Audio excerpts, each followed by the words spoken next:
Today I'm going to show you how to clean solar lights and other types of solar panels. Now if you look at this panel, you'll see it has developed this weird white residue. Now this one, it actually comes off with my finger, but this one is pretty bad, as you can see.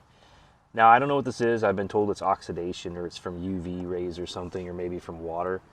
But I just want to show you really quickly that if you get some sandpaper, this is P400, I believe. It's pretty fine.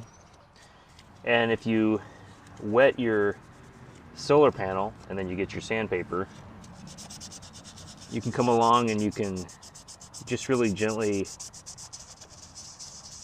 clean that stuff off. Now I'm just doing this as a quick demonstration, but as you can tell, it already removed quite a bit. So I like to just lightly sand it and wipe it like that, and you should be good to go. And this is what they look like when you clean them up a little bit. You can also make sure that you add some water to it and then do some wet sanding. And again, you don't want to do it too hard or too deep, just enough to remove that white residue.